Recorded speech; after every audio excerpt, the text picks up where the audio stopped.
حضرت ابو ہریرہ رضی اللہ تعالیٰ عنہ فرماتے ہیں میری اماں بوڑھی تھیں، میں ان کی خدمت کرتا تھا۔ باپ کی خدمت اور ماں کی خدمت سب کے حصے میں نہیں آتی، یہ رب جسے محبوب رکھتا ہے اسے یہ موقع عطا کرتا ہے۔ خوش نصیب ہے جسے بوڑھا باپ ملے اور وہ نوکری کرے، خوش قسمت ہے جس کو بیمار ماں ملے اور وہ نوکری کرے۔ حضرت ابو ہریرہ فرماتے ہیں میری اماں بوڑھی تھی تو ان کا معدہ کمزور ہو گیا تھا، تو میں اٹھا کے پخانہ پیشاب کرتا تھا تو کئی دفعہ میرے اوپر کر دیتی تھی۔ یہ حضرت ابن جوزی علیہ رحمہ نے اس کو لکھا ہے۔ فرماتے ہیں میرے دل میں خیال آتا تھا کہ میں بڑا خدمت گزار ہوں اپنی ماں کا۔ ایک دن میں حضرت عمر کے پاس بیٹھا تھا ان کے دور خلافت میں، تو ایک شخص آ گیا۔ اس شخص نے آ کر کے کہا کہ حضرت عمر سے حضور ایک مسئلہ پوچھنا ہے۔ فرمایا پوچھو۔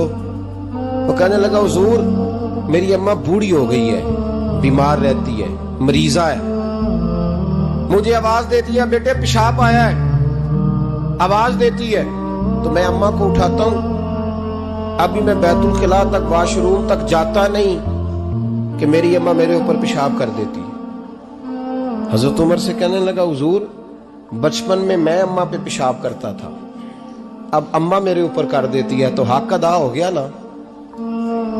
حضرت ابو ہریرہ کہتے ہیں جب اس نے سوال پوچھا تو میرے بھی کان کھڑے ہو گئے۔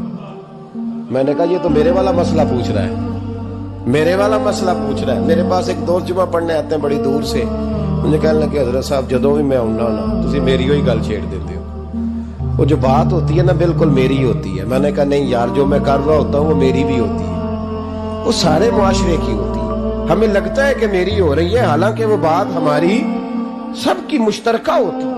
سن لیں اور یاد رکھ لیں۔ حضرت ابو ہریرہ فرماتے ہیں میرے کان کھڑے ہو گئے، میں نے کہا اس نے تو میری بات پوچھنی شروع کر دی۔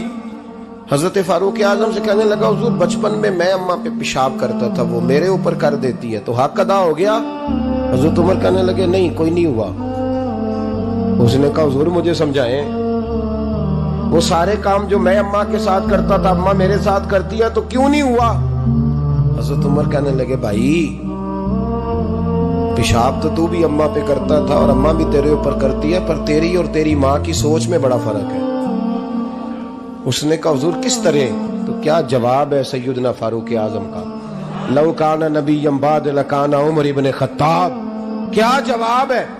حضرت عمر فرمانے لگے تیری اور تیری ماں کی سوچ میں بڑا فرق ہے۔ کہا حضور کس طرح؟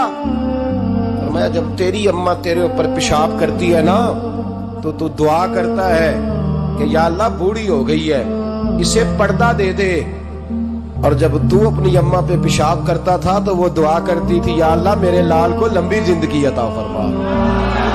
فرمایا یہ تیرا اور اس کا فرق ہے، تو پردے کی دعائیں